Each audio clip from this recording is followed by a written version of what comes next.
ಇವತ್ತು ಕೆಪಿಸಿಸಿ ಕಚೇರಿ ಮುಂದೆ ನೀವು ಪ್ರತಿಭಟನೆ ಮಾಡಲು ಕಾರಣ ಏನು ಅಂತ? ಕಾಂಗ್ರೆಸ್ ಪಕ್ಷದ ನಿಷ್ಠಾವಂತ ಕಾರ್ಯಕರ್ತರಿಗೆ ಅವಕಾಶ ಕೊಡಬೇಕು, ಯಾರು ಧ್ವಜ ಹಿಡಿತಾರೆ ಅವ್ರಿಗೆ ಅವಕಾಶ ಕೊಡಬೇಕನ್ನತಕ್ಕಂಥ ಮಾತನ್ನ ಹೇಳಿದ್ದಾರೆ. ಹಿಂದಿನ ಅಧ್ಯಕ್ಷರಾಗಿದ್ದಂತ ಮಾನ್ಯ ಡಿ ಕೆ ಶಿವಕುಮಾರ್ ಸಾಹೇಬರಿಗೆ ಮನವಿಯನ್ನ ಮಾಡಿದ್ದು, ಯಾರು ಧ್ವಜ ಹಿಡಿತಾರೋ ಅವ್ರಿಗೆ ಇವತ್ತು ಅವಕಾಶ ಕೊಡಬೇಕು. ರಾಜಕೀಯ ಕ್ಷೇತ್ರದಲ್ಲಿ ಏನಾಗಿದೆ, ಧ್ವಜ ಹಿಡಿಯೋರ್ಗಿಂತ ತಲೆ ಹಿಡಿಯೋರ್ಗೆ ಅವಕಾಶ ಕೊಟ್ಬಿಟ್ರೆ ಧ್ವಜ ಹಿಡಿಯೋರು ಎಲ್ಲಿ ಹೋಗ್ಬೇಕು? ಹರಿಪ್ರಸಾದ್ ಒಂದು ಮಾತು ಹೇಳಿದ್ರು, ನಿಮಗೆ ಪಕ್ಷ ಬೇಕು, ಸಂಘಟನೆ ಬೇಕು ಅಂತ ಹೇಳಿದ್ರೆ ನನ್ನ ಹತ್ರ ಬನ್ನಿ, ಅಧಿಕಾರ ಬೇಕು ಅಂತ ಹೇಳಿದ್ರೆ ಡಿ ಕೆ ಶಿವಕುಮಾರ್ ಹತ್ರ ಹೋಗಿ ಅನ್ನೋ ಸ್ಟೇಟ್ಮೆಂಟ್ ಕೊಟ್ಟಿದ್ರು. ನೀವು ಅದನ್ನ ನೋಡಿದ್ರ, ಕೇಳಿದ್ರೆ ಏನ್ ಅನ್ಸುತ್ತೆ ನಿಮಗೆ? ಪಕ್ಷ ಅಧಿಕಾರದಲ್ಲಿದ್ರೆ ಮಾತ್ರ ಮತ್ತೊಬ್ಬರಿಗೆ ಅವಕಾಶ ಸಿಗೋದು. ಆ ನಿಟ್ಟಿನಲ್ಲಿ ಅವ್ರು ಹೇಳಿರ್ತಕ್ಕಂಥ ಹೇಳಿಕೆ ಇವತ್ತು ಸ್ವಾಗತ ಮಾಡ್ತಾ ಇದೀವಿ.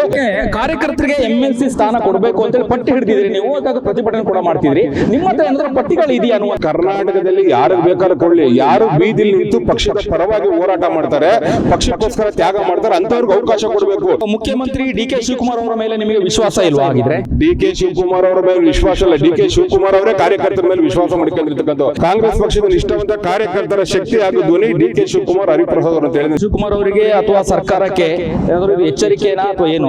ಕಾರ್ಯಕರ್ತರಿಗೆ ಅವಕಾಶ ಕೊಡಬೇಕು ಅಥವಾ ತಲೆ ಹಿಡಿಯೋರಿಗೆ ಅವಕಾಶ ಕೊಡಬಾರ್ದು, ಅವರೇ ಜಾಸ್ತಿ ಆಗಿದೆ. ಎಲ್ಲೊಂದ್ ಕಡೆ ನಿಮಗೆ ಭಯ ಇದೆಯಾ? ನಮ್ಮ ರಾಹುಲ್ ಗಾಂಧಿ ಅವರು ಹೇಳಿದ್ರೆ, ಯಾರು ಧ್ವಜ ಹಿಡಿತಾರೋ ಅವ್ರಿಗೆ ರಾಜಕೀಯ ಕ್ಷೇತ್ರದಲ್ಲಿ ಇತ್ತೀಚಿನ ಏನಾಗಿದೆ ಅಂದ್ರೆ ಸ್ವಲ್ಪ ಹೊಲಸಾಗ್ಬಿಟ್ಟಿದೆ. ಡಿ ಕೆ ಶಿವಕುಮಾರ್ ಅವರು ಮುಖ್ಯಮಂತ್ರಿಯಾಗಿ ನಿನ್ನೆ ಅಧಿಕಾರವನ್ನ ಸ್ವೀಕಾರ ಮಾಡಿರುವಂತದ್ದು. ಆದ್ರೆ ಬೆಂಗಳೂರಿನ ಕಾಂಗ್ರೆಸ್ ಕಚೇರಿಯಲ್ಲಿ, ಕೆಪಿಸಿಸಿ ಕಚೇರಿ ಮುಂಭಾಗ ಈಗ ಕಾಂಗ್ರೆಸ್ ಕಾರ್ಯಕರ್ತರು ಪ್ರತಿಭಟನೆ ಮಾಡ್ತಿದ್ದಾರೆ. ಹಾಗಿದ್ರೆ ಪ್ರತಿಭಟನೆಗೆ ಕಾರಣ ಏನು? ಇದೆಲ್ಲದೂ ನಾನು ನಿಮಗೆ ತೋರಿಸುವಂತ ಪ್ರಯತ್ನ ಮಾಡ್ತೀನಿ. ಸದ್ಯ ಈಗ ಬೆಂಗಳೂರಿನ ಕೆಪಿಸಿಸಿ ಕಚೇರಿಯ ಮುಂಭಾಗದಲ್ಲಿ ಪ್ರತಿಭಟನೆ ಮಾಡಲಿಕ್ಕೆ ಈಗಾಗಲೇ ಕಾಂಗ್ರೆಸ್ ಕಾರ್ಯಕರ್ತರು ಕೂಡ ಸಜ್ಜಾಗಿದ್ದಾರೆ ಅಂತ ಹೇಳ್ಬೋದು.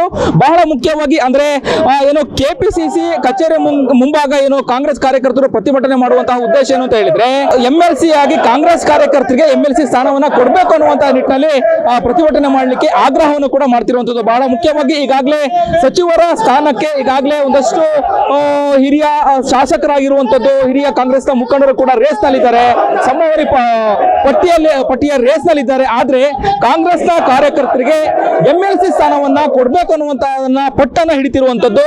ನಾನೀಗ ಪ್ರತಿಭಟನಾಕಾರರನ್ನ ಮಾತನಾಡಿಸುವಂತ ಪ್ರಯತ್ನ ಮಾಡ್ತೀನಿ. ಕಾಂಗ್ರೆಸ್ನ ಕಾರ್ಯಕರ್ತರು ನಮ್ಮೊಂದಿಗಿದ್ದಾರೆ, ಅವ್ರನ್ನ ನಾವು ಮಾತನಾಡಿಸ್ತಾ ಹೋಗೋಣ. ಅಂದ್ರೆ ಯಾವ ಕಾರಣಕ್ಕಾಗಿ, ಯಾವ ಉದ್ದೇಶಕ್ಕಾಗಿ ಪ್ರತಿಭಟನೆ ಮಾಡ್ತಿದ್ದಾರೆ, ಯಾವ ಉದ್ದೇಶಕ್ಕಾಗಿ ಪಟ್ಟಣ ಹಿಡಿತಿದ್ದಾರೆ ಕೇಳ್ತಾ ಹೋಗೋಣ. ಸರ್, ಈಗ ಬಹಳ ಮುಖ್ಯವಾಗಿ ಪ್ರತಿಭಟನೆ ಮಾಡ್ತಾ ಇದ್ದೀರಿ.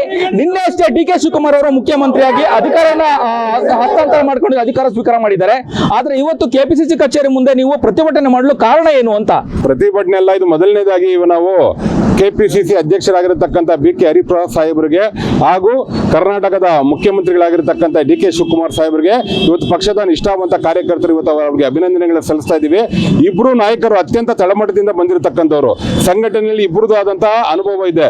ಇಬ್ಬರು ನಾಯಕರಿಂದ ಇವತ್ತು ಕಾಂಗ್ರೆಸ್ ಪಕ್ಷಕ್ಕೆ ಹಾಗೂ ಹೋರಾಟಗಾರರಿಗೆ ಅವಕಾಶ ಸಿಗಬೇಕಂತಕ್ಕಂಥ ನಿಟ್ಟಿನಲ್ಲಿ ಇದು ಮಾಡ್ತಾ ಇದ್ದೀವಿ. ಈಗಾಗಲೇ ರಾಜ್ಯದ ಮುಖ್ಯಮಂತ್ರಿಗಳಾಗಿ ಸಿದ್ದರಾಮಯ್ಯ ಸಾಹೇಬರು ಒಳ್ಳೆ ಆಡಳಿತ ಕೊಟ್ಟಿದ್ದಾರೆ, ಅವ್ರಿಗೂ ನಾವು ಇದೇ ಸಂದರ್ಭದಲ್ಲಿ ಧನ್ಯವಾದಗಳನ್ನ ಸಲ್ಲಿಸ್ತೀವಿ.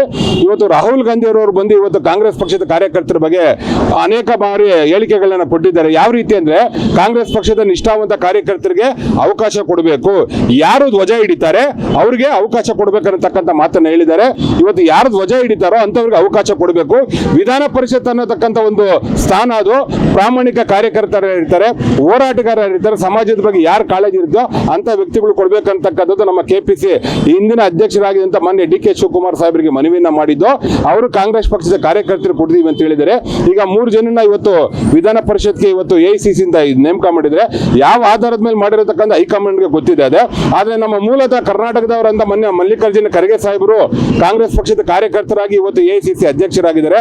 ಅವ್ರಿಗೂ ಸಾಕಷ್ಟು ಬಾರಿ ನಾವು ಮನವಿಯನ್ನ ಮಾಡಿದ್ವಿ, ನಿಷ್ಠಾವಂತ ಕಾರ್ಯಕರ್ತರಿಗೆ ಇಂಥ ಅವಕಾಶ ಕೊಡಬೇಕು ಅಂತ. ಯಾರು ಧ್ವಜ ಹಿಡಿತಾರೋ ಅವ್ರಿಗೆ ಇವತ್ತು ಅವಕಾಶ ಕೊಡಬೇಕು. ರಾಜಕೀಯ ಕ್ಷೇತ್ರದಲ್ಲಿ ಏನಾಗಿದೆ, ಧ್ವಜ ಹಿಡಿಯೋರ್ಗಿಂತ ತಲೆ ಹಿಡಿಯೋರ್ಗೆ ಅವಕಾಶ ಕೊಟ್ಬಿಟ್ರೆ ಧ್ವಜ ಹಿಡಿಯೋರು ಎಲ್ಲಿ ಹೋಗ್ಬೇಕು?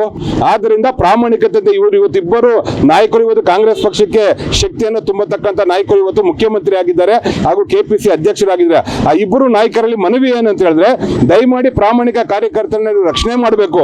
ಅಧಿಕಾರ ಮುಖ್ಯ ಅಲ್ಲ. ಈಗಾಗಲೇ ನಮ್ಮ ಹರಿಪ್ರಸಾದ್ ಸಾಹೇಬರು ಹೇಳಿದ್ದಾರೆ, ಯಾರ ಹೋರಾಟಗಾರರು ಮಾಡ್ತಾರೋ ಅಂತವ್ರಿಗೆ ನನ್ನ ಬೆಂಬಲ ಇದೆ ಅಂತ. ಇವತ್ತು ಡಿ ಕೆ ಶಿವಕುಮಾರ್ ಅವರು ಸಹ ರಾಜ್ಯದಲ್ಲಿ 6 ವರ್ಷಗಳ ಕಾಲ ಕೆಪಿಸಿ ಅಧ್ಯಕ್ಷರಾಗಿ ಶ್ರಮ ಪಟ್ಟು ಇವತ್ತು ಅಧಿಕಾರಕ್ಕೆ ಬಂದಿದ್ದಾರೆ. ಇಬ್ಬರು ನಾಯಕರು ಕಾಂಗ್ರೆಸ್ ಪಕ್ಷದ ಕಾರ್ಯಕರ್ತರ ಬಗ್ಗೆ ಕೇಳಬೇಕು. ಇವತ್ತು ದೆಹಲಿಯಲ್ಲಿ ಕುಂತ್ಕೊಂಡು ಚರ್ಚೆ ಮಾಡಿ ತೀರ್ಮಾನ ಮಾಡೋದಲ್ಲ. ಯಾರು ತಳಮಟ್ಟದಲ್ಲಿ ಕಾಂಗ್ರೆಸ್ ಪಕ್ಷನ ಸಂಘಟಿಸಿರ್ತಾರೋ ಅಂತವ್ರು ಕೊಡಬೇಕು. ಯಾರು ಪ್ರತಿದಿನ ಕಾಂಗ್ರೆಸ್ ಆಫೀಸಿಗೆ ಬಂದು ಯಾರು ಕಾರ್ಯಕರ್ತರ ಪರವಾಗಿ ಧ್ವನಿ ಎತ್ತಿದ್ದಾರೆ, ಯಾವ ಕಾರ್ಯಕರ್ತರು ಬಂದು ಪಕ್ಷದ ಪರವಾಗಿ ಹೋರಾಟ ಮಾಡಿದ್ದಾರೆ, ಬಿಜೆಪಿ ವಿರುದ್ಧ ಹೋರಾಟ ಮಾಡಿದ್ದಾರೆ, ಅಂತವ್ರಿಗೆ ಅವಕಾಶ ಕೊಡಬೇಕು. ಕೆ ಹರಿಪ್ರಸಾದ್ ಒಂದು ಮಾತು ಹೇಳಿದ್ರು, ನಿಮಗೆ ಪಕ್ಷ ಬೇಕು, ಸಂಘಟನೆ ಬೇಕು ಅಂತ ಹೇಳಿದ್ರೆ ನನ್ನ ಹತ್ರ ಬನ್ನಿ, ಅಧಿಕಾರ ಬೇಕು ಅಂತ ಹೇಳಿದ್ರೆ ಡಿ ಕೆ ಶಿವಕುಮಾರ್ ಹತ್ರ ಹೋಗಿ ಅನ್ನೋ ಸ್ಟೇಟ್ಮೆಂಟ್ ಕೊಟ್ಟಿದ್ರು. ನೀವು ಅದನ್ನ ನೋಡಿದ್ರ, ಕೇಳಿದ್ರೆ ಏನ್ ಅನ್ಸುತ್ತೆ ನಿಮಗೆ? ಇವಾಗ ಅವ್ರು ಯಾಕೆ ಯಾವ ದೃಷ್ಟಿಯಲ್ಲಿ ಹೇಳ್ತಾ ಇದಾರೆ ಅಂದ್ರೆ, ಅಧಿಕಾರಕ್ಕಿಂತ ಬಹಳ ಮುಖ್ಯ ಪಕ್ಷ ಅಧಿಕಾರದಲ್ಲಿ ಇದ್ರೆ ಮಾತ್ರ ಮತ್ತೊಬ್ಬರಿಗೆ ಅವಕಾಶ ಸಿಗೋದು. ಆ ನಿಟ್ಟಿನಲ್ಲಿ ಅವ್ರು ಹೇಳಿರ್ತಕ್ಕಂಥ ಹೇಳಿಕೆ ಇವತ್ತು ಸ್ವಾಗತ ಮಾಡ್ತಾ ಇದೀವಿ. ಅವರು ತಳಮಟ್ಟದಿಂದ ಬಂದಿರತಕ್ಕಂಥವ್ರು.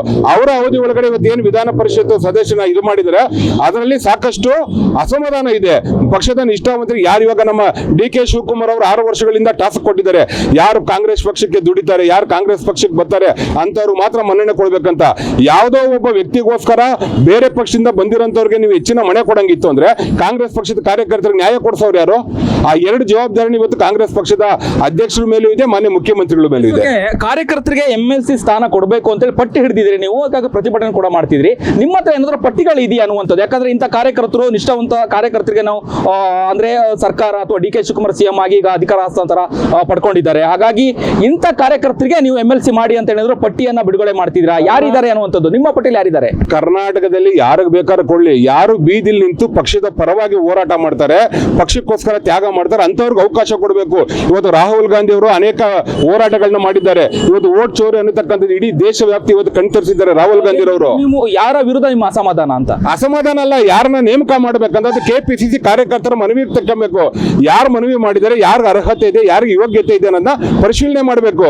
ಪರಿಶೀಲನೆ ಮಾಡದೆ ಏಕಾಏಕಿ ನೀವು ಘೋಷಣೆ ಮಾಡಂಗಿತ್ತು ಅಂದ್ರೆ ಇಲ್ಲಿ ಯಾಕೆ ಇದೆಲ್ಲ ಇದೆ, ಈ ಒಂದು ಸಂಪ್ರದಾಯ ಎಲ್ಲ ಯಾಕೆ ಬೇಕು? ಇವತ್ತು KPCC ಕಾರ್ಯಾಧ್ಯಕ್ಷರಿಗೂ ಎಷ್ಟೋ ಜನ ಮನವಿ ಕೊಟ್ಟಿದ್ದಾರೆ. ಹಾಗಿದ್ರೆ ಮುಖ್ಯಮಂತ್ರಿ ಡಿ ಕೆ ಶಿವಕುಮಾರ್ ಅವರ ಮೇಲೆ ನಿಮಗೆ ವಿಶ್ವಾಸ ಇಲ್ವಾ? ಹಾಗಿದ್ರೆ ಡಿ ಕೆ ಶಿವಕುಮಾರ್ ಅವರ ಮೇಲೆ ವಿಶ್ವಾಸ ಇಲ್ಲ, ಡಿ ಕೆ ಶಿವಕುಮಾರ್ ಅವರೇ ಕಾರ್ಯಕರ್ತರ ಮೇಲೆ ವಿಶ್ವಾಸ ಮಾಡ್ಕೊಂಡಿರ್ತಕ್ಕಂಥ. ಈಗಾಗಲೇ ಅವ್ರು ಹೇಳಿದ್ದಾರೆ, ನಾನು ಮುಖ್ಯಮಂತ್ರಿ ಅಲ್ಲ, ನಾನು ಕಾರ್ಯಕರ್ತರ ಧ್ವನಿ ಅಂತ. ಕಾಂಗ್ರೆಸ್ ಕಟ್ಟಾಳು ಡಿ ಕೆ ಶಿವಕುಮಾರ್ ಅವರು.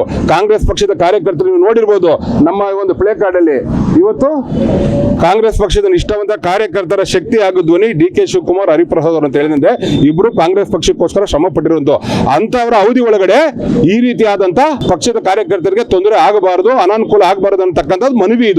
ಇದು ಕಾರ್ಯಕರ್ತರ ಧ್ವನಿ, ಕಾರ್ಯಕರ್ತರು ಕೇಳಕ್ ಶಕ್ತಿ ಇದೆ, ಕಾರ್ಯಕರ್ತರ ನಿಜವಾದ ಹೈಕಮಾಂಡ್. ಪಕ್ಷದ ಕಾರ್ಯಕರ್ತರನ್ನ ಕಡೆಗಣಿಸಬಾರದು ಅನ್ನತಕ್ಕಂಥ ನಿಟ್ಟಿನಲ್ಲಿ ನಾವು ಈ ರೀತಿಯಾದಂತ ಮನವಿಯನ್ನ ಮಾಡ್ತಾ ಇದ್ದೀವಿ. ಡಿ ಕೆ ಶಿವಕುಮಾರ್ ಅವರಿಗೆ ಅಥವಾ ಸರ್ಕಾರಕ್ಕೆ ಏನಾದರೂ ಇದು ಎಚ್ಚರಿಕೆನಾ ಅಥವಾ ಏನು ಅಂತ? ಎಚ್ಚರಿಕೆ ಕೊಡಕ್ಕೆ ಯಾರು ಇಲ್ಲ, ಕಾಂಗ್ರೆಸ್ ಕಾರ್ಯಕರ್ತರೇ ಶಕ್ತಿ. ಕಾಂಗ್ರೆಸ್ ಕಾರ್ಯಕರ್ತರಾಗಿ ಇವತ್ತು ಡಿ ಕೆ ಶಿವಕುಮಾರ್ ಅವರು ಬಂದಿರೋದ್ರಿಂದ ಅವರು ಜೀವಿತ ಅವಧಿವರೆಗೂ ಸಹ ಅವರು ಕಾರ್ಯಕರ್ತರ ಪರವಾಗಿ ನಿಲ್ಬೇಕು, ಕಾರ್ಯಕರ್ತರನ್ನೇ ರಕ್ಷಣೆ ಮಾಡಬೇಕು. ಇದರಲ್ಲಿ ಯಾವುದೇ ರೀತಿ ರಾಜಿ ಇಲ್ಲ. ಪಕ್ಷಕ್ಕೋಸ್ಕರ ದುಡಿದಿರೋಂಥ ಗುರುಸಂತ, ಯಾಕಂದ್ರೆ ಇವತ್ತು ಅವರು ಸಾಮಾನ್ಯ ಕಾರ್ಯಕರ್ತರಾಗಿ ರಾಜ್ಯದ ಮುಖ್ಯಮಂತ್ರಿ ಆಗಿದ್ದಾರೆ.